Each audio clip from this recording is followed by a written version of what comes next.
You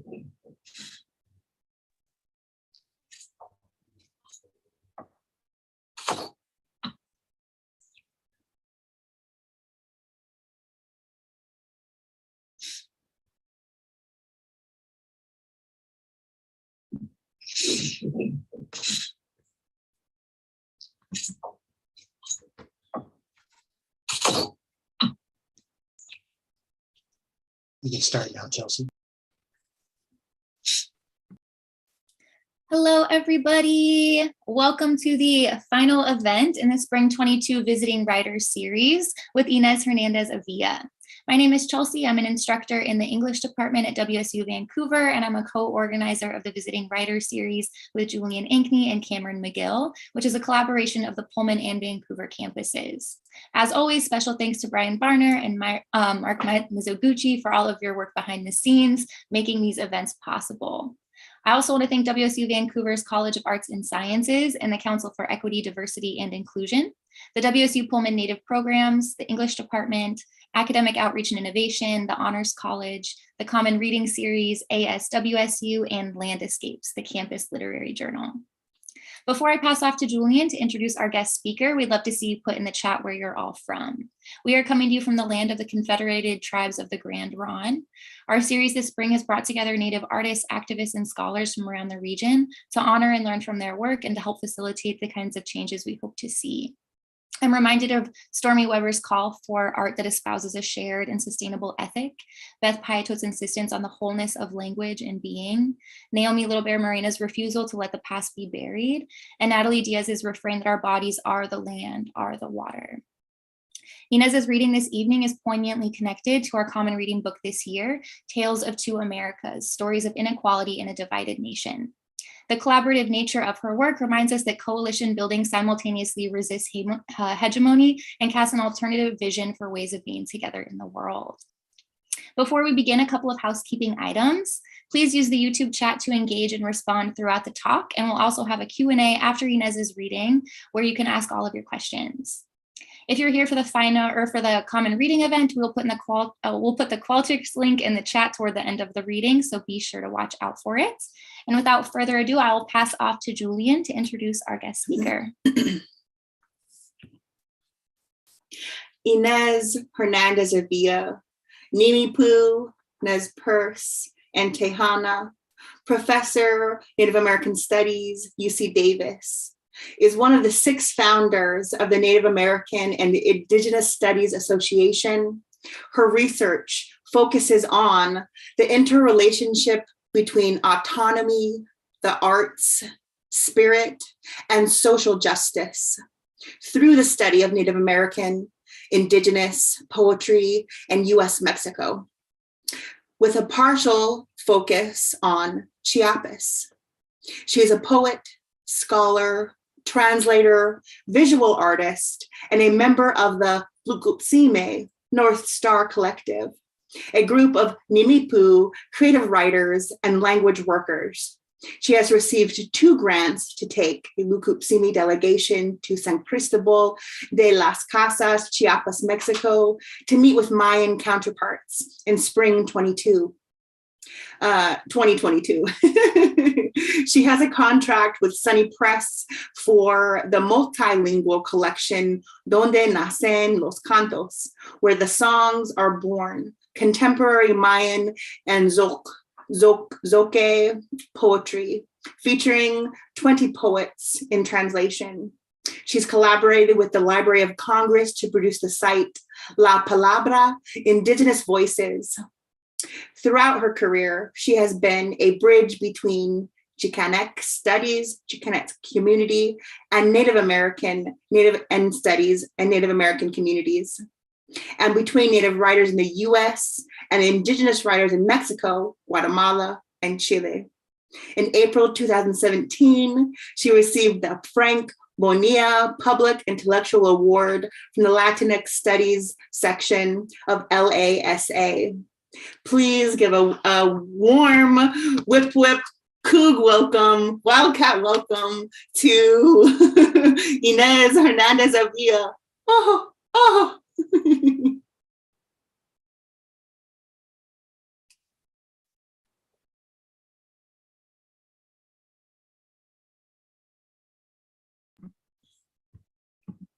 Okay.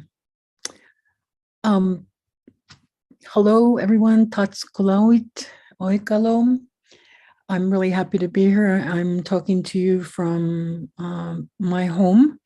I live on Patwin lands, and I always ask for their spirits and the people who are very much still vibrantly around and building their communities. I always ask for them to be blessed from the beginning of time throughout eternity. And I also offer my greetings to the original spirits of the land where WSU Vancouver is, the Chinookan people, the Taidnapan peoples, I hope I'm pronouncing that correctly, and the Cowlitz Indian tribe. I wanted to begin today with a piece in Spanish. I hope you'll bear with me. I received a message today from a dear friend, Jose Daniel Ochoa Nájera, who is Tzeltal Mayan, and he works in San Cristobal de las Casas, Chiapas.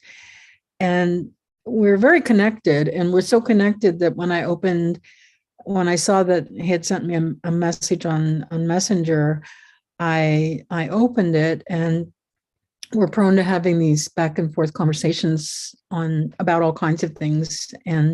And today he wrote me an email that says, Querida Inés, I'm only going to read the first part of it. La escritura es un acto creativo. Writing is a creative act. Te saludo a través de nuestra palabra escrita. I'm greeting you through our written word. En ella viaja nuestra memoria milenaria que nos caracteriza como pueblos originarios. In our word, our millennial memory travels. It's the one that characterizes us as original peoples of these lands. And he goes on to say that in that memory, we also remember the wrongs that have been done to us since 1492, and how we are responding. And in his next paragraph, he talks about how we've been looking for a way to re-signify our rage and our rebellion, but we need to do it in our own way. And this is through the literary creation in our languages, where hope emerges. And he mentions that many indigenous writers, muchos escritores indígenas dicen que en el arte de escribir encuentran sanidad. In writing, we encounter our sanity. And he says we assume our rage as something worthy, as something dignified. Nuestra rebeldía también porque nos hacemos cargo de nuestro dolor. Our rebellion also because we take charge of our pain. We take charge of the dignified rage, and in this way we take a position to the world that is fast self-destroying. And I'll stop there, but I just wanted to share with you a little bit from this beautiful spirit who engages in these wonderful conversations with me from Chiapas. I think by what I sent you, and I don't know if you had a chance to read anything that I sent, but by what I sent you, you'll see that most of my life I've been kind of a bridge academically between Native American studies and Chicanx studies.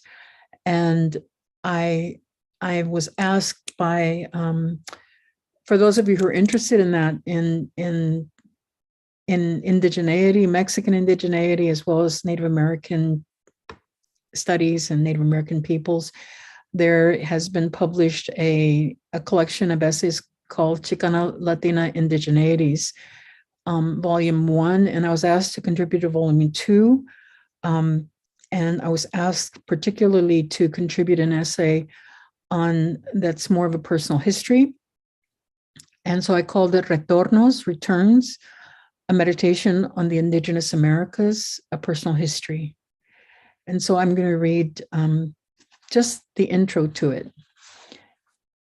And I began with an epigraph by Lee Miracle, the Stolo writer, an amazing, wonderful Stolo writer who passed away recently.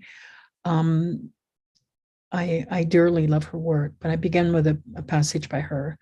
Some deep part of our memory knows the future depends on us and what we choose to remember. In this writing, I offer a window into my ongoing process of working, thinking, and creating as an interdisciplinary senior scholar and creative writer, attentive always to my veteran organizing instincts that guide my desire to help build hemispheric Indigenous community. As my dear friend, the late Ronnie Burke, who lived from 1955 to 2003, a gay Chicano surrealist poet, artist, and activist, said once, "I speak with the authority of my life."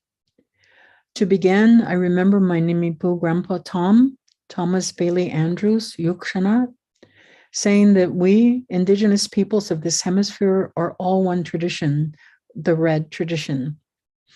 He was a wise man whose generosity of heart and spirit recognized alliances that were and are grounded in these Americas. This is my starting point. I draw from my experience as a Nimipu, Nez Perce, Tejana social justice activist, poet, cultural worker, tribal college instructor, board member, university professor, scholar who has worked as a bridge, yes, call my back, between the disciplines of Native American Indigenous Studies and Chicanx Studies. Mi palabra, mi voz, nace de adentro de mi corazón y es una palabra meramente creativa. And I'll translate that. My word, my voice is born from within me, from my heart, and it's a word that is absolutely creative. Creo en la creatividad, defiendo la creatividad como la manifestación de la autonomía individual y colectiva a la vez, hemisféricamente. I believe in creativity. I defend creativity as a manifestation of our individual and collective autonomy at the same time, hemispherically. I intentionally blur genres, interweaving story, poetry with scholarly discussion, and I keep in mind Seneca Tuscarora artist George Longfish's admonition to stay in amusement always, because humor is a higher energy than desolation, grief, anger, and outrage. I situate my essay in relation to Mashana Goman's Mark My Words, Native women mapping our nations, and alongside the writings of Gloria Saldúa and her theory of autohistoria, Leanne Howe and her concept of tribalography, and Deborah Miranda and her elaboration of a tribal memoir, especially when she writes, quote, "Into this body of mine came the full force of two separate streams of history and story," end quote. I also draw from my Nimipu Nez Perce understandings as a daughter of Coyote, Itayaya, as well as the ancient now philosophical traditions. In my work, I've made a critical and creative choice to privilege and foreground in Indigenous ways of knowing and being. The choice is one that rises from deep within me as a philosophical, ethical, blood imperative. My spirit guides me. Esto ha sido y es mi andar. This has been and is the way that I walk. Goman, and mark my words, Native Women Mapping Our Nation's writes in her discussion of embodied geographies, quote, "For Indigenous people traveling through constructed colonial and imperial spaces, the body can be hyperinvisible as the abnormal body, and at times hyperinvisible as it becomes spatially disjointed from the map of the nation in both physical and mental imaginings," end quote. Academia is certainly a, quote, constructed colonial and imperial space, end quote. But ironically enough, so are community settings, sometimes, maybe often, because of the layering of duplicitous colonial and imperial imaginaries that linger and sometimes still occupy ostensibly liberated spaces. Miranda writes about the, quote, mission fantasy fairy tale that has to end, end quote, in her preface to Bad Indian, saying, "What's the best way to kill a lie? Like bad spirits, they are notoriously immune to arrows. In fact, they're often known to rise after being killed. even after being buried. We must know where to aim, pick our targets, remain clear-sighted, end quote. In Border Arte, Nepantla, El Lugar de la Frontera, Anzaldúa writes, quote, border art depicts both the soul of the artist and the soul of the pueblo. It deals with who tells the stories and what stories and histories are told, end quote. This form is the autohistoria that goes beyond the traditional self-portrait or autobiography in telling the writer-artist's personal story. It also includes the artist's cultural history, end quote. In this essay, I'm revealing some of my cultural history, and in this talk as well. In the telling of our autohistorias, our cultural story histories, we break silence, we witness, we reveal, and we aim. I want to acknowledge Philip Deloria's work in Indians in Unexpected Places, because as he establishes in the course of his essays, Indians have a history of claiming their agency in relation to their self-representation. As he says of Red Cloud Woman, quote, we owe her the courtesy of taking her seriously as a shaper of images, a member of a cohort, a participant in a politics of race and gender representation, an Indian person acting with intent and intelligence in one of many unexpected places, end quote. I consider Anzaldúa, Howe, Miranda in the same way. They are intentional shapers of images, including their own and members of a cohort of our generation, and in their works, they and we provide maps of rediscovery to themselves and to ourselves. In this way, the personal story comes to account for more. Red Cloud Woman's shaping of image is an act and an action, a performance emerging from lived experience, from the authority of her life, a performance rooted, I suggest, in the spirit of indigenous peoples of this hemisphere. My own place within academia has been in the Department of Native American Studies at UC Davis for approximately 34 years. I came to the program after having lived and taught at a tribal college, DQ University, while serving as a board member for about 2 years. Given the two separate streams of history and story that unite in my being, Native American Studies at Davis is literally the only program in the country where I can be who I am professionally and personally because of our hemispheric perspective. And that's all I would like to say from that particular essay. So I wanted to talk a little bit then about those two aspects of my identity, and because most of my adult life, this is going to sound strange, and perhaps if there's anybody in the audience that's also mixed blood, you will understand. You will understand this. Most of my adult life, I've been challenged to choose one or the other side of myself, which is weird because my blood, I tell them every drop of my blood has both my mom and dad. Has my lineage, and I'm both. So this what I'd like to read right now is from an essay called "In Each Trace of Footstep: The Constant Song of Spirit Memory," for my mom, Inez Hernandez. This was written for Mary Jo Moore's collection on, I forgot the exact title, but it's Genocide. I think Genocide of the Mind is the name of the collection. Whenever I see my family members in person or in my heart's eye, I'm filled with an abiding love at the sight of each one. My love for family is enduring, compassionate, and rooted in the generations. This is my inheritance from my mother and father.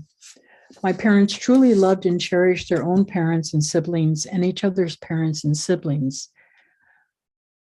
And I found in lots of discussions with friends that that's not always the case. It is a love that spirals inward to the center of the self and outward, moving from the beginning of time to the future generations, an ancient, lasting, ongoing expression. It is a love that encompasses personal and collective history, honoring and singing with constancy the legacy of spirit memory. For Indigenous peoples, the story of genocide, of Holocaust, is present in every cell and fiber of our beings, in every step we take as we walk this remembering earth. But it is a story within the larger story of who we are as original peoples of this hemisphere. This larger story resounds in the eternal search for justice that is in our hearts, the cherishing of truth that nourishes our spirits, and the practice of or the yearning for the ancient teachings that for some of us sometimes seem just out of reach. For me, in spite of the history of annihilation and horror, the trust in those teachings persists in my mother's face, in the lilt of her voice, in the sound of what one of my dear friends calls her girlish laughter, in her intentionally resilient ways. She will not be moved from her love, and she will not surrender who she is as a Nimipu woman. In Indian country, walking down the street, discovering another Indian in a store, at a concert, or any other public place, after the meeting of the eyes comes the almost simultaneous nod of recognition, the relief that you see each other, that you found each other, that you are witness to each other's existence. Then, where are you from? On my mother's side, I'm from Nispelem, Washington. My family's the Andrews family. We're Nimipu, Nez of Chief Joseph's band, enrolled on the Colville Reservation. My grandpa was Thomas Andrews, Yukshanot, and my grandma was Alice Andrews, Somawali. My mom is Janice. She is the sister who moved away to Galveston, Texas in the 1940s to marry my dad, Rudy Hernandez. I grew up knowing I'm Nez and Mexicana or Mexican Indian. My mother told me when I was a child that Native people, that we are the first Americans. She took me back home often when I was growing up so that I would know who I am, so that I would know who she is as Nespers. I remember receiving a gift of Indian cured buckskin as an adult, and I was struck with memory. My whole being instantly traveling to the doorway of my grandparents' bedroom, where the aroma took me, the smell of guide, my fragrant amulet. Just outside the doorway in the kitchen, I could see, as I can still see, my grandpa sitting, drumming and singing. And I know that I'm at the center of being Nimipu. I know that I'm home. This is my mother's will to me, a will to remember who I am, to be brave, to carry myself with dignity. It is the strength that she has given us all, my sons and my grandchildren. There are no fairy tales that can live up to a woman who knows her beauty. Emergence comes not from divine intervention or magic wands, incantations or spells. Emergence comes from incandescent courage, grounded, rooted deep within the womb, the earth herself.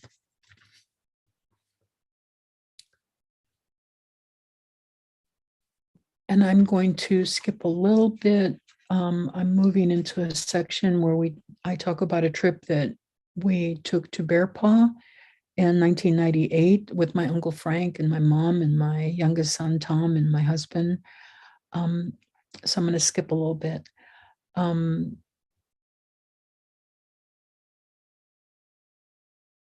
My mom is 78 years old on this trip. She was born on January 14th, 1921, a little more than 17 years after Joseph died in a spelem of a broken heart on September 21st, 1904. Her mom and her grandmother were part of that community on the reservation, and they were there with Joseph before he died. It is like yesterday. January 14th is also the date of Joseph's famous 1879 address to congressmen, cabinet members, and diplomats in Washington, D.C. In his speech, when he says, "Good words do not mean anything unless they amount to something," I think of how my mom demands honesty from us and a love that means what it says. She is quite critical of the current U.S. presidency, not only for the way the administration is handling the war in Iraq, this is dating the essay, but the crises at home, such as the disaster of Hurricane Katrina. Her voice rises, her indignation cuts to the core of the issues, and she is clear about her distrust of the political expediency of good words. that amount to nothing. In Joseph's address, when he expresses what it is to be a free man and asks that our people be accorded that right, I also know that my mom carries this inherent principle in her whole being. She has always shown what it is to be free to think and talk and act for herself. Joseph's words, spoken for his people, lived by my mom, are the heart and spirit of Nez Perce and Indigenous autonomy. And I'll stop there with that. And so turning to the other side, because I wanted to make sure that I give some attention to growing up in Galveston in a Mexican community. My grandfather, my father's father, was Mexican Indigenous. His mother was from San Luis Potosí, Mexico. And the different possibilities of Indigenous peoples there was actually a Mayan community in San Luis Potosí, which is really strange because most of the Mayan communities we know are in the Yucatan and in Chiapas and in Guatemala, but there is a Mayan community up in the San Luis Potosí area, and a Nahuatl community and a Tenec community. I still have to do more research on that connection with my grandfather, but I adored him, and he loved my mom deeply. So I'm going to read just a little bit from this piece. It's called "That's Tejana," and I modeled it a little bit after somebody actually wrote an essay on this poem that I liked very much. It was very. I really liked the way Daniel Arbino is the one who wrote it, and he did this wonderful job interpreting what I wrote with this piece. He missed a footnote, though, because in the first footnote, I said that I was modeling the piece after N. Scott Momaday's passage in The Names, a memoir, because there's a really powerful stream of consciousness passage in that particular work by Momaday, and he keeps responding. He's almost every section of his piece says, "That's Indian," kind of answering the implicit question. So what's an Indian anyway? And so he does, "That's Indian, that's Indian, that's Indian." So I wanted to do that with what it means to be Tejana or Texas Mexican. I make reference to my papasavas. That's my grandfather, my father's father. Mi papá Sabas y yo, his little girl grandchild, hand in hand, celebrating Fiestas Patrias at the city auditorium in Galveston, the community swelling up in dignity as we stood to sing El Himno Nacional Mexicano, the Mexican national anthem. I hummed along, unaware of the formal intentions of the song, yet feeling my own child self grow taller with a feeling that poured through me completely, though I had no exact words to name it back then, knowing now that it was a collective orgullo, pride, a claiming of space for the expression of Mexicanness, honorable citizenry, respected humanity, dignity. That's Tejana. Papa Sabas, retired carpintero from a line of carpinteros. He was a carpenter like his father, my father, working in his garage shop, filing saws to make some extra income, waiting for me each day after school, greeting me with the well-known Hernandez smile. "How's my young lady today?" We were partners. Even when I was a little toddler, I remember going with him on errands, sitting in the front seat, relishing his spirit shining down brightly on me, hearing him say in a tone that meant grandness, "Look, we're going to push the bus that's in front of us. We're going to get it to move." My child's head unable to see or understand that we were at a stop sign and that Papa was inching behind the bus as it took off. I was amazed at the power of his strength. Papa Sabas, Mama Inés, my second set of parents, sometimes I probably hurt my parents' feelings because given a choice, I would jump with the light to be with my abuelos. I was theirs, simply put, and we all knew it. That's Tejana. Fourth grade, Alamo Elementary, a young gringa schoolmate tells me with a perplexed look on her face, Inez, I like you, even if you are Mexican. Not knowing how to name what I'm feeling, a pall falls over me. I'm suddenly tainted. I know someone has talked to her about Mexicans and it's not good, but I don't know exactly what it could mean. I like you even if you are Mexican. I like you even if you are Mexican, burning itself into my spirit, dislodging me from a certainty I didn't realize I had until I lost it. I like you even if you are Mexican. Mom, my Nez Perce mom telling me, don't stay out in the sun so much you'll get dark. Don't wear yellow or white, it makes you look darker. She would always cut my dark, thick Indian hair, not letting it flow like other girls with ribbons and braids, cutting it, perming it, Shirley Temple style. My mom says this was the style back then. I can't get it out of my head that the curls were to disguise my Indian hair, to make me and her look more civilized, more Mexican, because my straight hair, my straight Indian hair wasn't good enough, not for whites, not for Mexicans. In this next, my grandparents made sure I learned Spanish and reminded me often, tú eres mexicana, you're Mexican. My mom the same, making it clear to me that being Indian means to hold your head up high. It means to have a good sense of self no matter what. And yet for my mom and for my grandmother Inez, appearances mattered.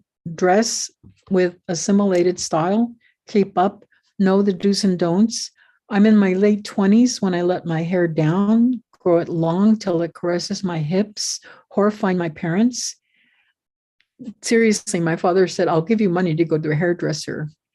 I began finding my own style, my own favorite colors, even white, honoring my grandmas and my mom, their choices, their styles, all the while making my own. That's Tejana, arreglándome, getting ready, the fun of it, the delicious feeling when it all falls into place, when the mirror says yes to dark beauty. Grade school, having to read Mobile Oil Corporation Texas history comic books. The Texas flag splashed across the cover like they were real history lessons. Literally, we would read these comic books as authentic history. Cringing, wanting to become invisible. Please let me disappear through the floor right now. Let me come back when this moment is over. I don't want to be here right now. Make this hour fly. Make it pass like the rush of startled birds from a tree. Please, please, let me last through this. I can't stand it. I really can't. It's hard to breathe. Words on the page screaming out on me, finding me, making me sick, dizzy with fear, greaser, potbelly, savage, dumb, stupid, murderer, pope lover, cartoons of dirty, vile-looking people with knives, dangerous, ugly persons who attack, who cheat, who steal, who lie and kill. Not safe to be Mexican, not safe to be Indian, not safe to be Catholic. Not safe, not safe. I'm bad, we are bad. Horrifying, filthy schemers, the enemy, not safe. It is all I can do to hold on to myself, to not scream at the pain inflicted so casually. That's Tejana.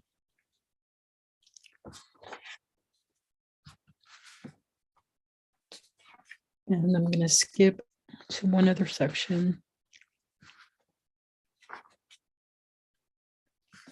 I was a social justice activist in the 70s. I'm that old. I was a social justice activist and a leader. I can say that honestly. I was a leader in the Chicano movement in Texas and many arms of it. And one of the things that we fought against, as our communities still fight against, and I say that plural because I know it's not just Chicano, Latino community, it's not just the Native community, it's the African American community. It's, we're fighting police violence in this society. So in this piece, I have a section on that. I want to remember Santos Rodriguez. Santos Rodriguez, 13-year-old Chicano, and his brother in Dallas, children getting arrested because someone supposedly burglarized a soft drink machine. The brother telling the cops they didn't do it, but it doesn't matter. They're shoved into the police car. One of the cops puts a gun to the head of young Santos, plays Russian roulette to get him to confess, and Santos dies. Santos is murdered in cold blood. Santos. He is named for all the saints that ever were and ever will be. The saints shriek their horror on that day. The earth reverberates with the brutality and receives the grief of yet another death.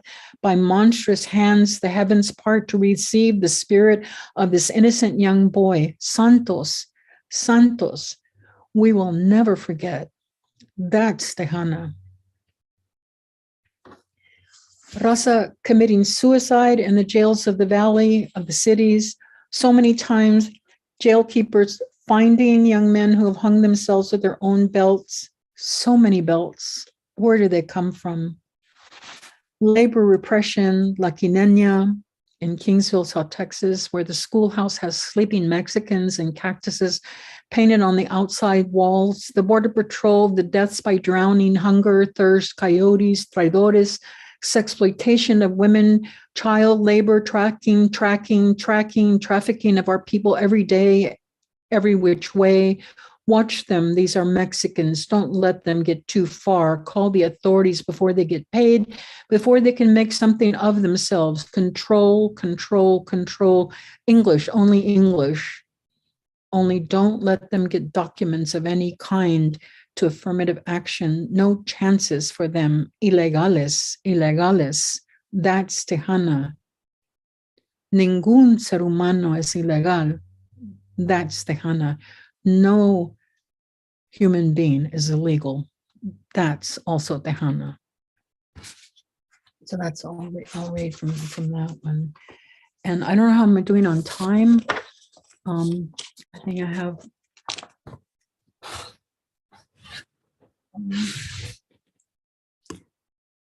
I'm going to move to poems now and then finish up.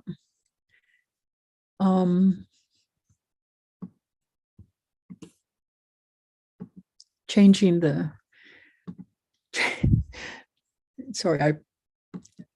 changing the tone a little bit. So one of the things that I sent you all to read was the Coyote and Rhetoric essay that I wrote for the Native American Rhetoric collection, edited by Professor Lawrence Gross. I'm really happy with that essay. I'm not going to read from it, but I wanted to put in relief one passage in the essay.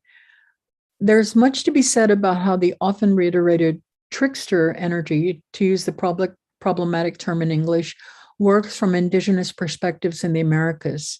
This energy, the awareness of it, the naming of it, the integration of it within many Native belief systems is perhaps one of the grandest gestures of rhetorical strategy that gives life and gives back life, that renews and reminds us who we are and what we know from the beginning of time as indigenous peoples.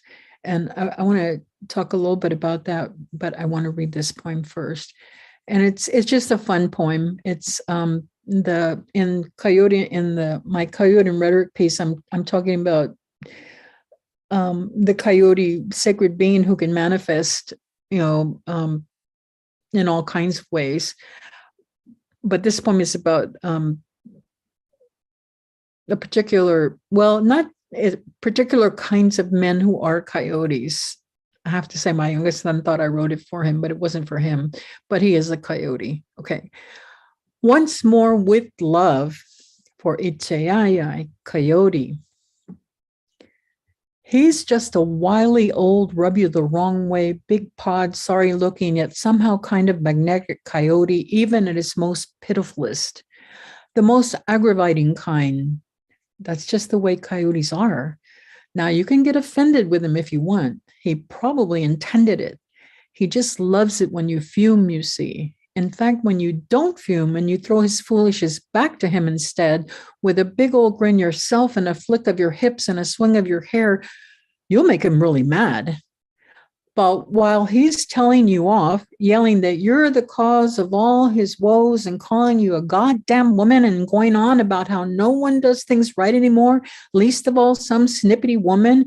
And if he starts commenting on your appearance and how you're not as pretty or as young as you used to be, and how he's a man and he has physical needs, then you know you've got him. If nothing else, for a second or two. And all the while he's going off on you, he knows you've got him too, because he's a real good listener. And while his mouth is flapping away with a mind of its own, he's leaning up against the wall of his own brain, checking himself out and kicking himself for falling for his own trick. But he's intrigued too, because he was expecting a predictable and boring win, and now he's got a fight on his hands. And in that moment, you're anything but unattractive. In that moment, he wants you. He wants you bad. Okay. And then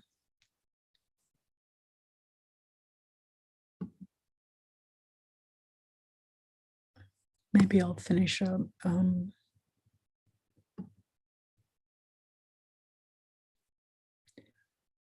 This one I might, if I can, I wouldn't mind sharing screen. Okay, say I can do it. It's an experiment, you know. In our writing group, we're getting ready to go to Lugu Seme is getting ready to go to Chiapas, hopefully in August. Or we're taking a delegation, a Nimipu delegation to Chiapas to meet with our Mayan counterparts who are working on language revitalization through the integration of indigenous languages into their own creative work, which is what we're doing with our group. And so this is a trilingual poem, if you will. Okay, song for my grandmother, my grandma, Inimcocha, Alice Moisa. Grandma, Cocha, Pike of my Pike, mother of my mother. Hiscalaelacha, an eagle is soaring around for you. Un águila está rodando en el cielo para ti. To let us know you're with us, para avisarnos que estás con nosotros. You come to me in dreams, me visitas en mis sueños. I always see you in purples. Siempre te veo cubierta de púrpura, con tus trenzas, with your braids, your headscarves, your jewelry, tus pañuelos, tus joyas tradicionales. Your colors become me, grandma. Tus colores se tornan en mí, abuela.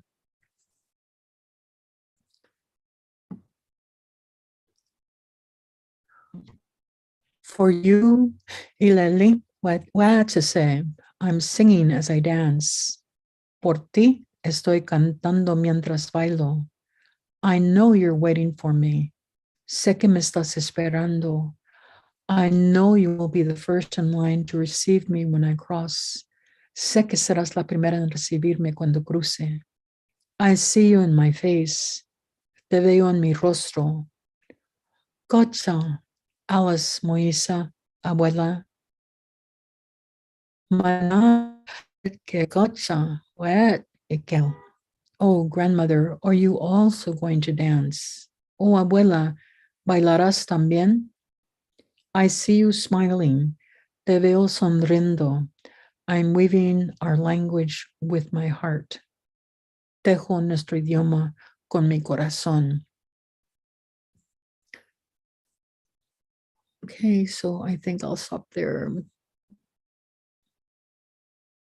Thank you, Kechi to all of you for listening.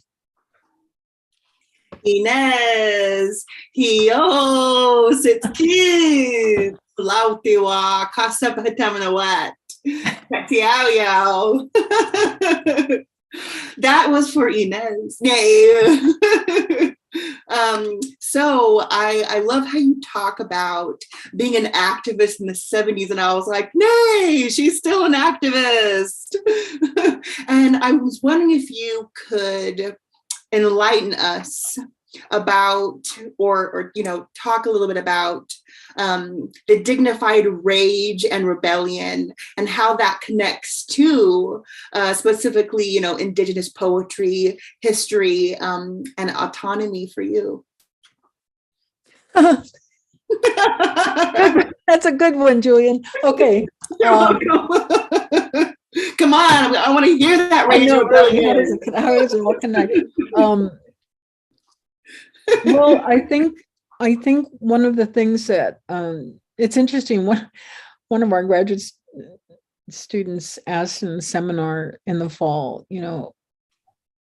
well, she didn't ask, she made the comment, I don't feel like there's a place for grief in the academy. And I'm sorry I'm laughing, but I told her, join the club.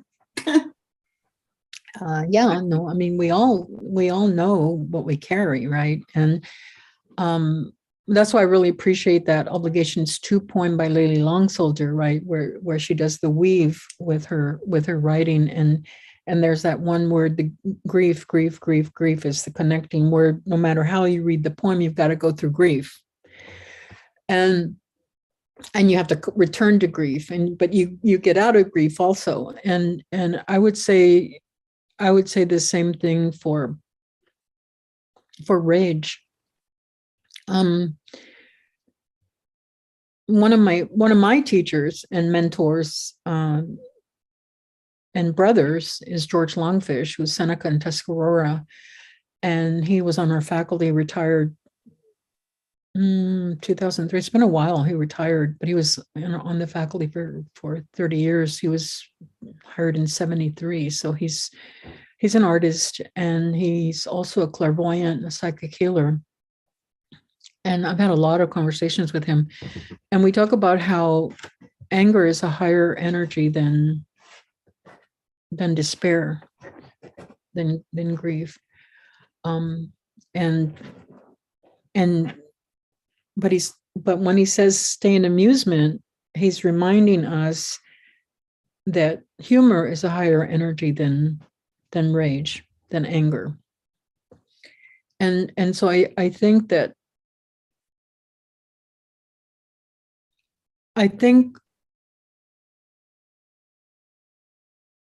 if we're talking about an energy level, I think rage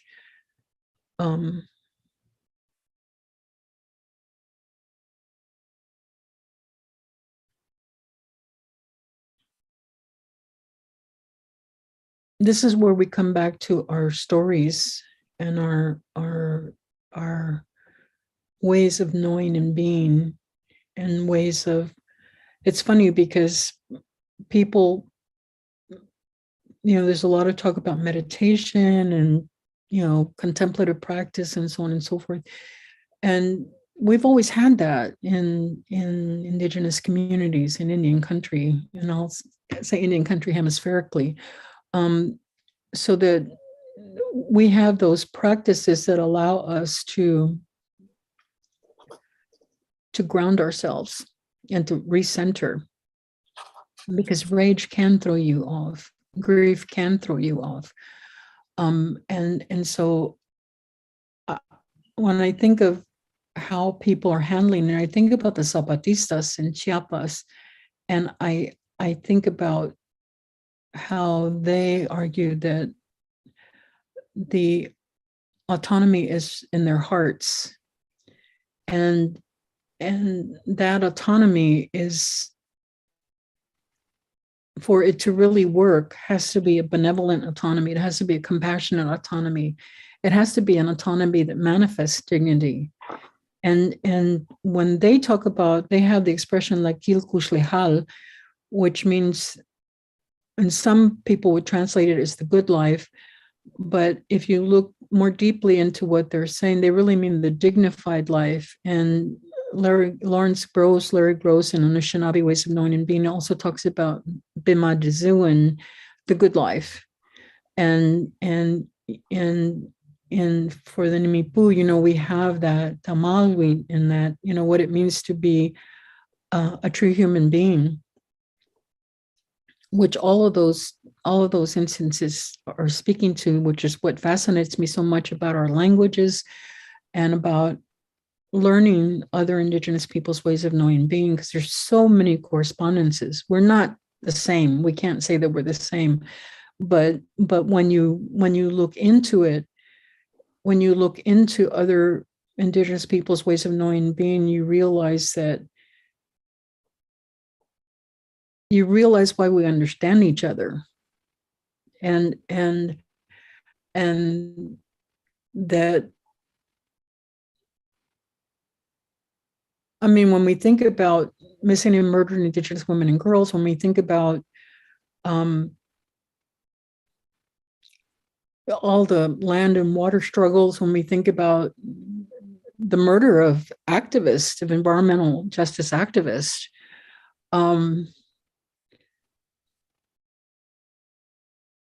yes, we can be filled with rage, but I think that's what my friend Daniela is saying, is that rage, it has to be we have to know how to, we've always had to know how to transform it. We've always had to know how to transform it, because otherwise we could be playing the game the way that the forces that be, call it corporate colonialism, call it, like my friend Liza Grandia says, call it global capital, call the system, whatever. We have to make sure that we're not caught up in unnecessary games that will detract from who we are as original peoples of this hemisphere. And so that's where the idea of historical memory is so important. And I think we talked about this in one of our sessions for Lukupsime, the idea of like they say in Chiapas, they work memory. They don't even say I work with memory. They say I work trabajo la memoria. I work memory. And yeah, I think that the secret is in our response, and knowing that we have, I mean, look at Itzayaya, look at Coyote, and that's why I love Blue Cloud's collection so much, because he can die over and over again, and he comes back to life. And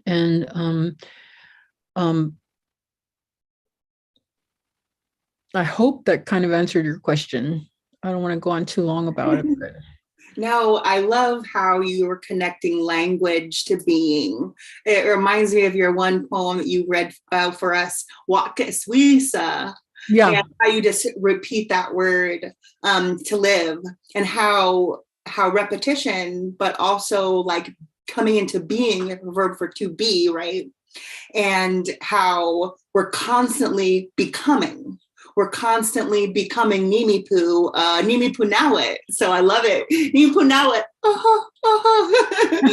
I just give everyone little tiny war hoops.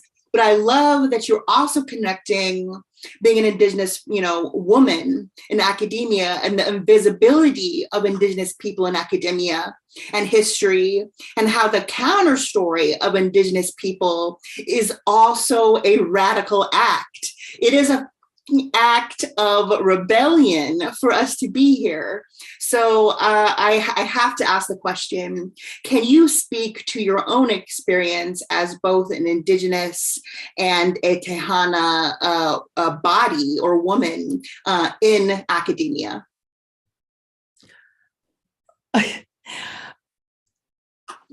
It's interesting because a couple of my colleagues at Davis, well, three of them actually, Angie Chavram, Yvette Flores, and Natalia Dipsosa, all of whom are in Tri-Studies, are putting together a volume on caregiving.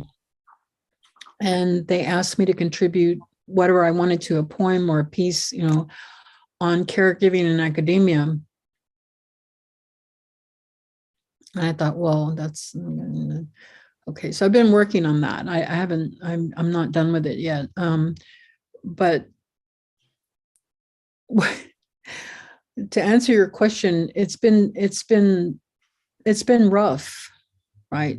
It's been rough, especially, I mean, I'm 75 years old, so I'm one of the ones who created these programs, the Chicano Studies program in Texas, and then I helped to build the one at Davis.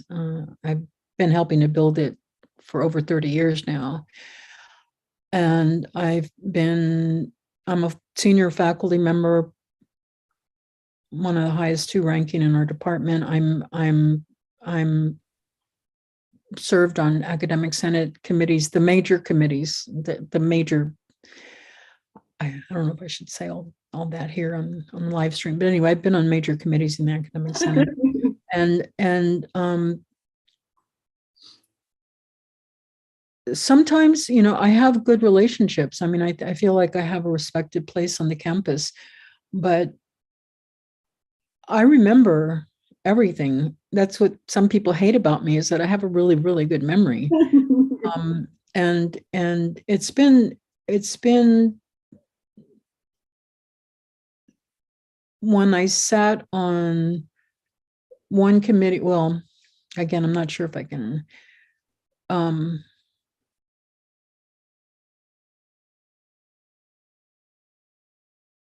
okay, so nowadays it's very popular for each university to have an officer for diversity, equity, and inclusion. Mm-hmm. It's a big deal, right? Serving DEI. Okay, so we have a very high up person doing that. And what sort of amazes me is that nobody ever asked any of us in the ethnic studies programs what we think about anything that has to do with diversity, equity, and inclusion. Mm-hmm. We're right there. We're literally in the central, in a building that's at the heart of the campus, and our building is even called HART, H-A-R-T, not H-E-A-R-T. And we're not consulted. And I mean, I take my success seriously. In that I know that as a full professor, I can help other people. I can help other people in the pipeline. That's why I stayed as long as I've stayed, because I can help people. I can write letters. I can vouch for them. I can, I can mentor people. I think for the younger generation that's coming in, often one of the things that happens is that you want to fight. We know that academia is where we are at war. Mm-hmm. We are at war, in academia. We are at war in the world of ideas. And we're demanding our space. We're demanding our voice. We're demanding our presence. We're demanding our right to tell it the way we choose to tell it. And so that's dangerous. And so I counsel the younger ones, and this is going to maybe sound strange or even assimilationist or whatever. I tell them, don't tell the system off, or I'm not sure I should share this on live stream, but don't tell the system off blatantly.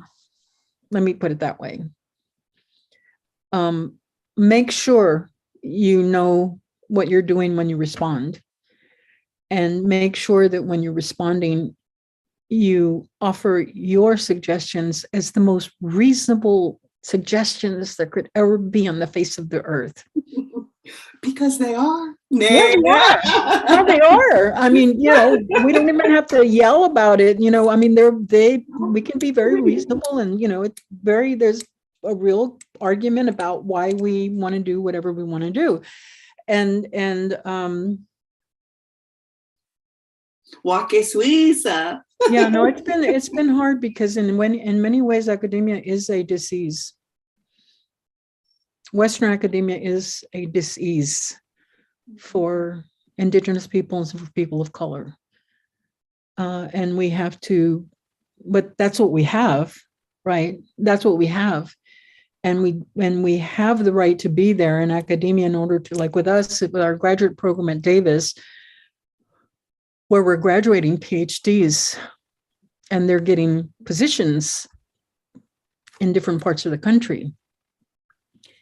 And I think some of the younger generation don't realize that nothing that we ever got in NIS at UC Davis was because of the good heart of the administration. We had to fight for every single thing that we have, every step of the way. And we have to be vigilant constantly. And and the thing that I think sometimes can drag us down is that I see, and I'll just say it, sometimes, I mean, why go into competition with each other when we're supposed to be working on something together for the greater good? Why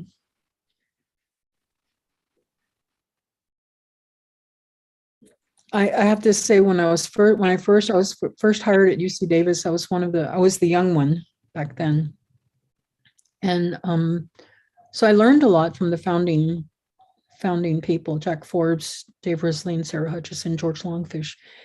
And one of the things that I learned is that we would have faculty meetings where we would sometimes stridently disagree with each other.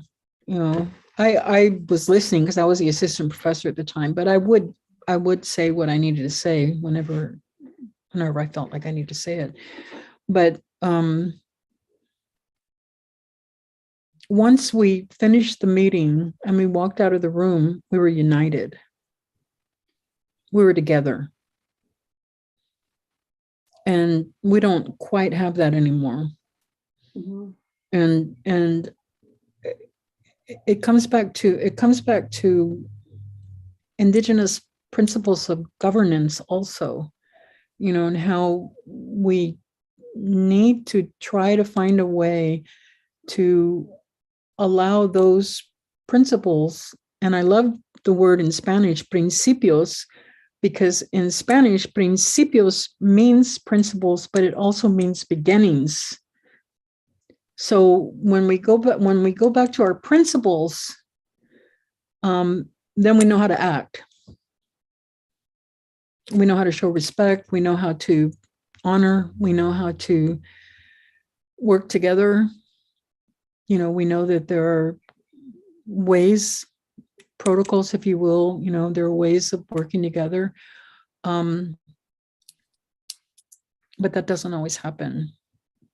But sometimes it does, and it's awesome when it does. So anyway, I don't know. That's kind of a long-winded response to your question. So, yeah. Thank you, Katia.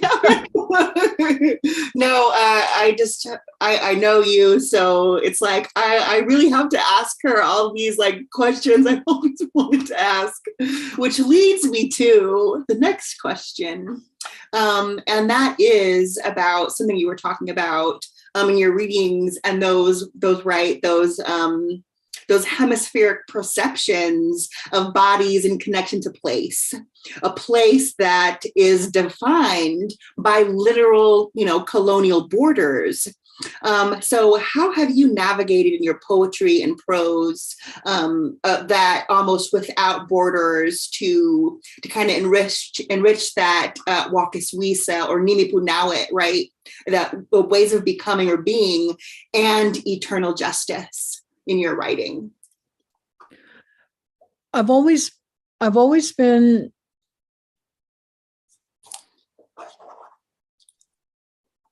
I'm kind of an oddball in academia. You do know it. I think some of us just are born to be oddballs, and I'm one, and I tend to write in a multi-genre way. I have a lot more fun doing it that way than writing like what you might consider a straight scholarly article, which I can do. But I also think it's really important. I think it's important to declare your positionality when you're writing. I think it's honest, and I know when I write. I mean, first, whenever I write for me, right? I'm not thinking of an audience. I'm writing because I get excited about something. I want to write about it. So it's for me first. But then as I polish it and think of it going out into the world, then I think of the different audiences that could read it. And so I take a fresh look at it. And then I also, and this is one of the things that's been held against me, I think, is that I'm very comfortable using English and Spanish in my writing and my poetry. And I've always done that. Mm-hmm. And some people get annoyed with me because of that. I don't know why. They'd be so impressed if somebody's throwing in French or German in their writing. You know, I'm throwing in Spanish, and, you know, there's that. It's a racism towards Mexicans. Mm-hmm. And, yes. and an incident which I experienced this past summer in July in Wallowa was when we had to go to dinner with this individual who invited us, our group, and not everybody could go. I don't think you were there. I think you didn't go. No, I was off, doing frog things. So we're at this person's house. It's a very beautiful home. He and his wife and his daughter are, hosting us, and there's a few of us from our group there. And I like my meat well done. I always have. And so it was elk meat and deer meat, and the meat wasn't well done enough for me. And so my husband saw that, so he asked the host if he could cook a piece for me a little bit more. And it was the weirdest thing. This person who was hosting us grabbed the plate, grabbed the meat, and he said, "You eat like a Mexican." And there was sudden silence at the table. And I said, "I am Mexican." And he said, "Yeah, I could tell. I could tell by the way you pronounce Yucatan. You didn't say Yucatan." I thought, oh dear God. She must be a Mexican. Second strike, okay. And I said, and I was like, I can't believe this is happening. I don't think any of us could believe it was happening. And I said, well, just so you know, I said, my Nimipu mother also liked her meat extra well done.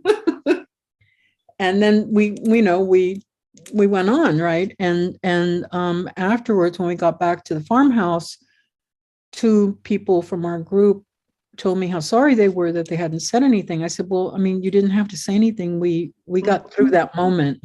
Yeah, you said it all. I said it. I said, I took care of it. We got through that moment. What were we going to do? What was I going to do? Stand up and tell them off and walk away? And you ruin, I mean, and so when you talk about, getting back to that other question about rage, that's the kind of instance that I hope the younger people realize, that I shouldn't say it this way, but they have to get used to it. They have not get used to it, but they have to know that that's always a possibility of happening. And so how do you navigate that, right? How do you navigate it? How do you and the reason that I'm telling this story right now is because that's what I do. I tell people, you need to be careful what you tell me, because if you piss me off, excuse the language, I'm going to write about it, and I still will write about it. Yes. The anecdote that I just told you is going to go in some essay sometime, because and that's how I've done it. I've written about things that have happened to me as a faculty member.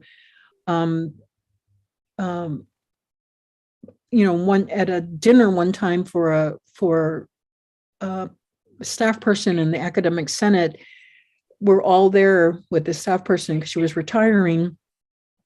And this white professor, racist professor at the dinner tried to goad me into an argument about affirmative action.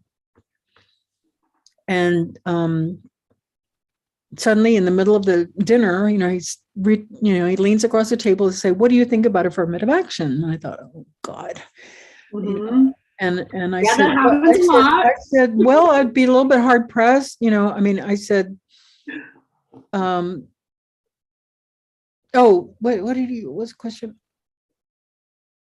I said, I guess I would depend upon your context. I said, but I think, I said something like, we all have the right to be, we all have the right to, we're all members of the society. We have the right to a higher education. Mm-hmm. And if it takes something like that to do it, well then, and he said, yeah, but what about those Chicanos in Los Angeles who are walking around their barrios with their boomboxes on their shoulders and they're playing Mexican music? That's not American. He's telling me this at a dinner, right? Well, at a fancy restaurant. At a fancy restaurant at a dinner. So I said, well, there are a lot of people outside of this country who would really, who really don't like the idea that the United States is the only one with the right to say they're American. Mm-hmm. When the hemisphere is American. And he went, like that to me, like you're not, what else did he was going to say something else. And then suddenly the energy at the table, somebody must have realized what was happening because the conversation shifted in such a way that we had to take part in the bigger conversation. Mm-hmm. And I went home. When I went home, I told my husband, I said, he violated me. Professor so-and-so friggin' violated me at that dinner. Mm-hmm. And so I thought, how do I, and we were on the end of the table, so there weren't people on my left who could hear me. The people on the right were talking to other people. So the way I handle it, to use George Lundquist's strategy, I used humor because I knew that this professor he was really big on the Rose Bowl, and he was really rooting for that year. I think it was USC, because that was his alma mater. And we're on this major academic senate committee together. And it happened that UT Austin was playing them that year. And so I was like, I never watched the Rose Bowl. I could care less. But that year I was like, UT Austin has to win. They have to win. They have to win. And so they did. And so I ordered a Longhorn baseball cap, and it came in the mail. And so the next time I walked into the meeting, I made sure to get there before him, and I knew where he would sit. So I put the baseball cap in his chair. And he walked in and he looked at it, and then he looked over at me, and I said, "That's for you, Jerry." And he didn't know what to do. I mean, it's like, and I thought, and take that. And I mean, it's like I had to find a way to handle it, because the last thing we need is for us to look like we're crazy. Mm-hmm. The willful indigenous feminists. Yeah. And I thought, no, I know, I'll find another way. I'll find another way to do this, and we have to have all our wits about us in academia. That's all there is to it. And yeah, so anyway. No, I love how your representation, is so present in your writing. Like there's no ifs, ands, or buts, and how you keep that energy is amazing, because being an academic, especially in these systems, takes up so much emotional energy. And good writing, if you don't feel something when you read something, it's like, kind of a letdown for me, because I want to feel things when I read poetry, when I read writing, and your writing really embodies that for me. I feel things, right? I feel connection to that because of your positionality to writing, to language, and to the land. And we have a question actually from Anthony Mandragon. And his question is, I am trying to write a novel, but I keep losing energy. And the energy I had when I started writing it. What is a good way to retain those feelings that allow one to write such stories without letting those stories consume us? Which is perfect, because I really want to know that answer too. Well, I was going to say you could answer that because you're a fiction writer. I do write some fiction, but I do understand the question. It's more to the spirit of the writing process, and I do think that, I do a lot of prep work, and by prep work I don't mean yeah, of course, if I'm writing an essay like the one that I sent, that this aesthetics of mestizaje,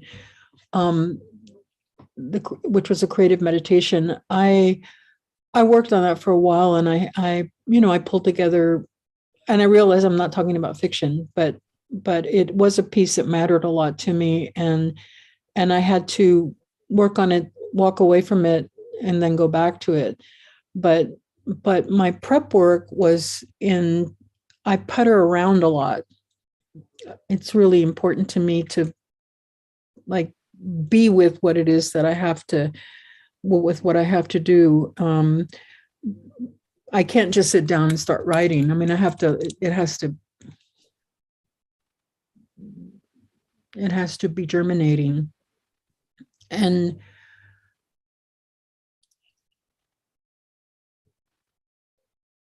it's an interesting question that Anthony asked about, how do you not be consumed with it? I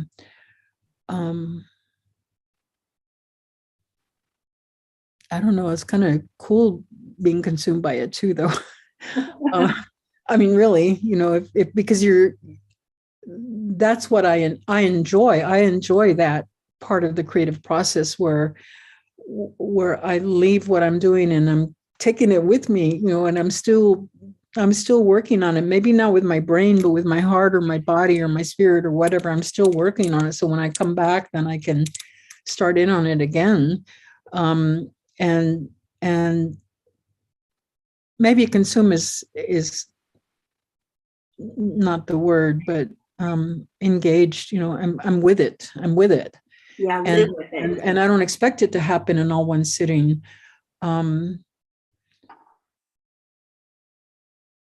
I have great admiration for people who embark upon novels. So all good wishes, Anthony.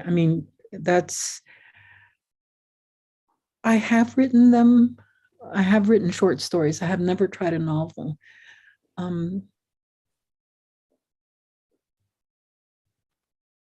I think Julian might be able to answer that question better for you, Anthony. He does write fiction. Was a good question, though. It's an excellent question. Yeah, no, I love it. I love being actually, to agree with you, I do love being consumed with a book when I'm reading it. Like, I want to think, I only want to think about that book. And then I'm like, oh, that book, you know what I mean? It reminds me so much of our Nimi Poo Titwatit, right? Like how some of those stories, and we've listened to or, heard a few, it's that like a handful of them always, like, again, like they stalk you, they follow you around. And for me, they really consume my thoughts too. And then I start like when we were at Walawa, Lepu Etsiaya, and then, that story was consuming us at the time. Yeah. And then, we look up and there on the hill, like Beth was saying, when she came, there was Lepu Etsiaya, 2 coyotes. Right. So like the synchronicities, it's almost mind-blowing. It's so magical, those consumptions. And I love to consume books and poetry. Well, no, and I think that our connections, I think that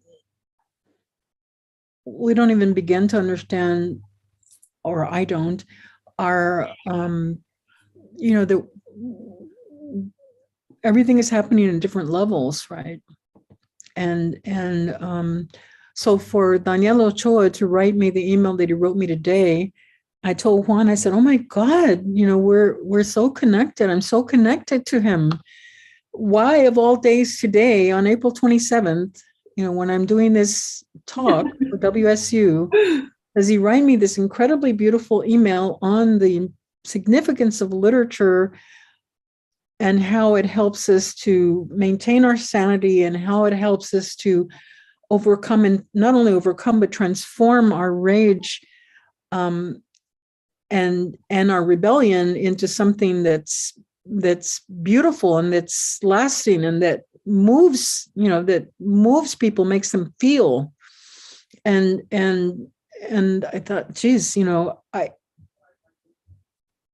I wish I'd had time. I just literally got it before the talk. So if I'd had time, I would have translated a section of it, because it goes on from beyond what I wrote. So that idea of, on the one hand, you can say serendipity, but on the other hand, it's when you're open to those, it's when you're open to, sometimes the English language trips me up, but no, it does. I mean, it does, because it's when you're open to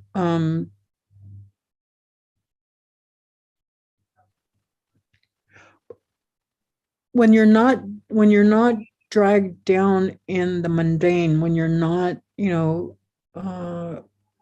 when you've, and so when I talked about prepping to write, it's also like today, to get ready for the talk, I smudged quite a bit, actually, because I have some people who are needing prayers also, and so I went ahead and thought of them and did some prayers for them earlier today, and I thought, that's good. That's a good way for me to get ready for this talk. And so it's being in that space, being in that space that you give yourself, it's your gift to yourself to be in that space where you can allow things to come to you. Mm-hmm. because it's not about it's when you write creatively, it's not an analytical exercise, right? It's you're literally, something is coming to you that you need to create, that needs to be born from you. Mm-hmm.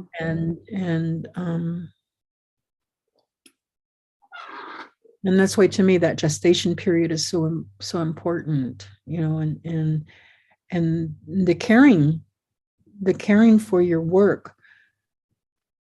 the way you would if you were carrying a baby in your womb.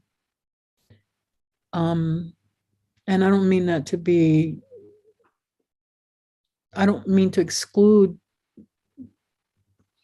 I don't mean to, it's you don't have to have had children in order to know what that means. In other words, when I think about Audre Lorde's uses of the erotic, for example, I think about the idea of the joy of life, and then Kateri Kawinsi Dam also talks about, she has an essay called Red Hot to the Touch, which is about indigenous erotics.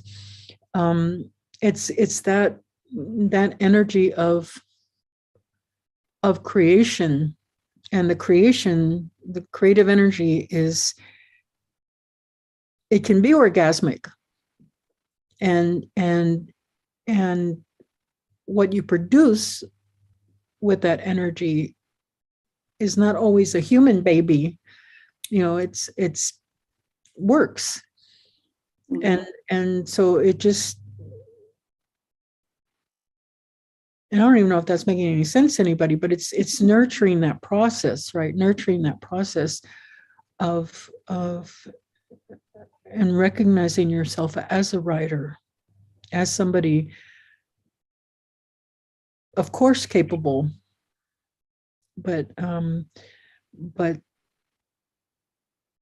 that's where the arts come in, I think, as a lifesaver to us. And that's what that email, that message from Danielle was about, is, the arts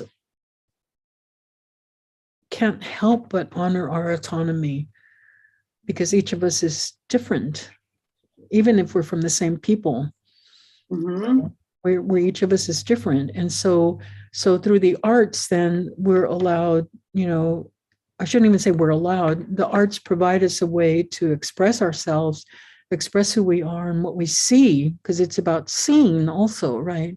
It's about seeing, like I think of Simon Ortiz, I was rereading one of his essays earlier, I don't remember if it's today or yesterday, but he talks about, it's an early essay that he wrote in the late 70s, Song and Poetry, Expression, Perception.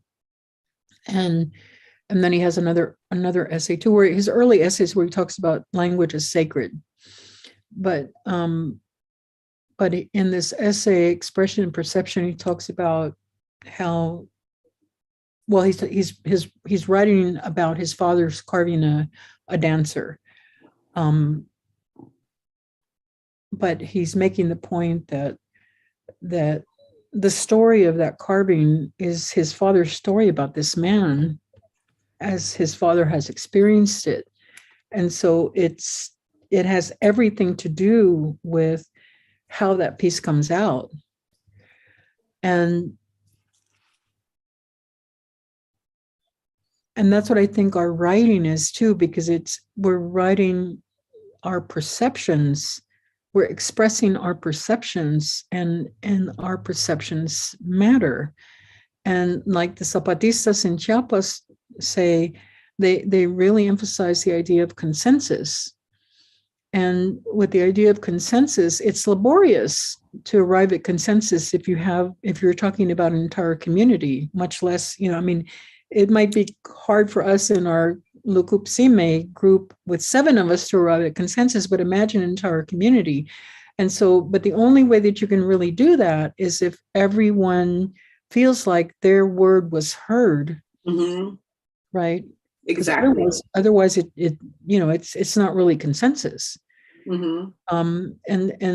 And so that's why I love Indigenous literature of the Americas, because I see all these different ways, right? All these different takes, all these different, and like we say in Spanish, todo se vale, everything is worthy. Mm-hmm. And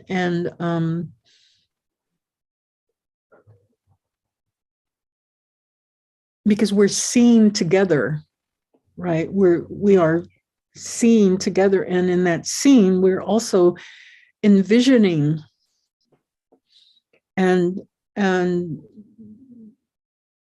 I mean, I could say, oh, we're doing all of Tahiti White Smith's Indigenous projects, 25 Indigenous projects, which I think she's added to the list. I mean, they're awesome. That chapter is awesome in decolonizing methodologies.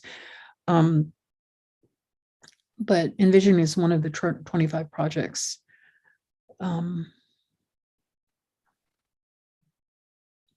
But she's not the only one, to say it. I mean, we're saying it, right? I'm just in love with our literature. I just can't. It's so full. We have so much. I can't even keep up with it. Yeah, I'm definitely having a hard time. No, I mean, you can't. There's just so many. There's so many poets. There's so many writers. There's so many, it's like, how are you going to possibly know them all? Really, really know them. Mm-hmm. To read them is one thing, but to be with that reading for a while and to,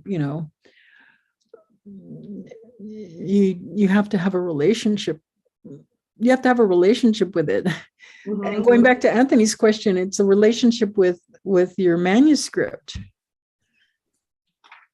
Mhm. Yes, yes, absolutely.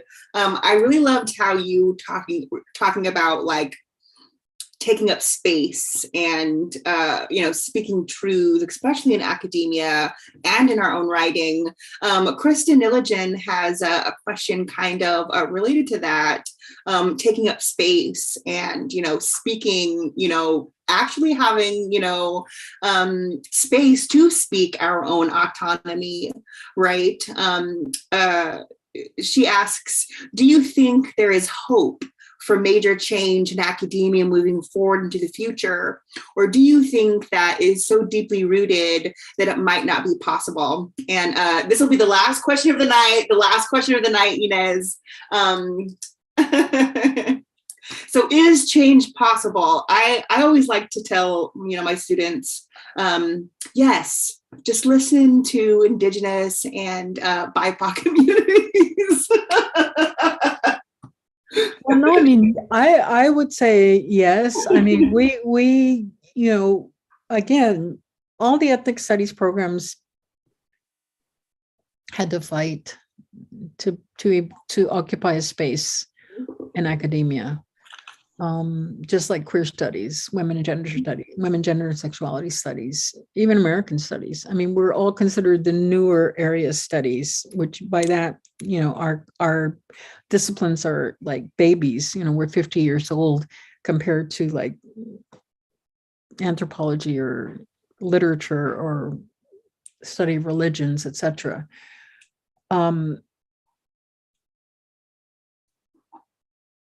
But some of the most brilliant work in the world is happening by ethnic studies scholars. And I mean, life-changing work. Mm-hmm. Because one of the things that, one of my piece on being Tejana and growing up in Texas, back then, I was a kid. I was in fourth grade or younger or a little bit older. I didn't have the words yet. When you're young, especially somebody of my generation, because I think it could be very, very different with younger people now who have parents who are much more aware, or communities that are much more aware and who've had access to the analysis that has been done by so many of us. But back then, when I was a kid, there was no words for, I just knew that something was wrong. I didn't know how to name it. And of course, as I got older, that all changed, right? Because I started really learning language. And I've always loved language. And my students get tired of me because that's my mantra, that language is power. Yep. And especially with the graduate students. So what if you don't like this book? Read it. Read it anyway. If I curated it for my seminar, then I must have had a reason for assigning it. So figure it out. Why did I sign that? Why did I sign that text? And you can't just brush off somebody because they're a non-native scholar, and you can't adore everything that a native scholar writes. We have to read not only critically, I mean, in terms of inquiry, but we have to read with deep reflection about what we're reading. And I think there's so much hope right now. The UC system just this week has announced that they are going to support tuition-free admission into the UC system for federally recognized Native students. And they said they're going to work on tuition for non-federally recognized, and then Grayton Rancheria, which is a very wealthy rancheria here in California, announced, I don't know, it was yesterday or today, that they're going to contribute to support students who are from non-federally recognized tribes. Nice. I just have to say, WSU, where you at? No, I know, and I mean, well, and I'm always pointing to the University of British Columbia because they're so I mean, they have a strategic Indigenous initiative campaign going on, and they have Cheryl Lightfoot is the special advisor to the president, and what they're doing on that campus is they're looking at how to implement UNDRIP, the UN Declaration of the Rights of Indigenous People, on the entire campus. And I know that we have scholars here in the United States, Angela Riley, Christian Carpenter, Walter Echohawk, and others who are doing their best to get that to happen, not just on campuses, but throughout the country, that there be an implementation of the UN Declaration on the Rights of Indigenous People. And I'm very much for that. I'm on board. I'm with them. Whatever I can do to help, I'll help. And I mean, I think to answer the question that was asked, which is a really, really important question, yes, there's hope, but with that hope comes our own responsibility, right? And so we need to think strategically, we need to move strategically, there's a really great, and I don't want to offend anybody with this, but in the 70s, there were a lot of Chicano teatro groups, traveling all over the country. And one of them had this skit where there was this woman, she was praying to the Virgin of Guadalupe, and there was an actor, on stage acting like she was the Virgin of Guadalupe, and this mother was kneeling before her and praying and begging. And, haven't seen my son. I don't know where he is. I'm worried about him, and our community is suffering and this, that, and the other. And, we don't, we're not doing really, we're in struggle for better jobs, better pay, and da-da-da-da-da, and da-da-da-da-da. And please help us. Please, dear Virgin, help us. And so in the collective that created that play, the response from the Virgin of Guadalupe, from the Virgin Mary, Mother of God, from the response to the Virgin Mary, she's holding her hands, like in prayer, and then she looks down at the lady, and she sees that there are other people watching this too, and so she says, "Organícense, pendejos," and she's saying, "Organize yourselves, fuckers." And so I think that I come at everything that I do in the university as a community organizer. That's what I was in the 70s in Texas. I know how to organize community. I'm passionate about bringing people together. And they've even told me that in Chiapas, that when I go down there, they say, "Convocas a la gente," you bring people together when you come down here. And sometimes people who haven't seen, they live right there in the same town, but they don't see each other until they come to see me. Mm-hmm. And so the idea of being organized, being strategic, I think of David Risling, who was one of the founders of our program, who was a lobbyist. He was one of the people behind most of the Native bills that went to Congress, NAGPRA, American Indian Freedom of Religion Act, ICWA, all of those, right? And so not only did he help draft them, but he lobbied for them in Congress. And when you lobby, you have to persuade. And that's what I always remember. And that's what I always tell our students on the campus. We can't rant and rave. We really can't, not overtly. We need to persuade. We need to go about everything that we're doing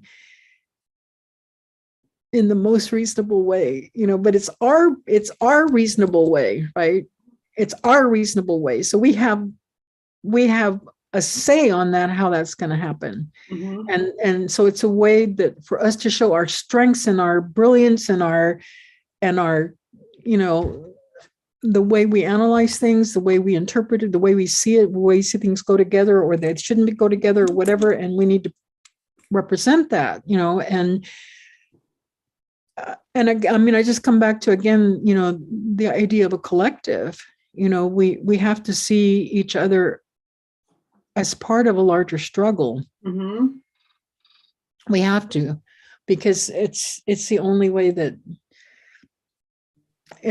real change happens. And that means, the larger struggle means not just for Native people, but certainly for Native people at the center. But it also means, you know, we can certainly reach out and show our support for struggles all over the world,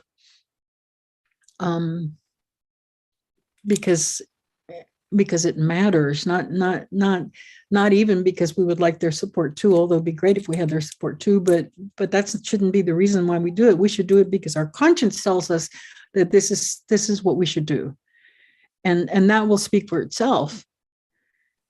And I mean, it's you know, about how do we treat people, what are we modeling when we try to organize, what are we modeling when we want to get people together to affect change.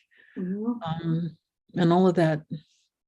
I think about that a lot, especially because I'm getting ready to retire. And I mean, I think about what, because I learned a lot from the ones who came before me. Yeah, yes, for sure. So thank you for having me.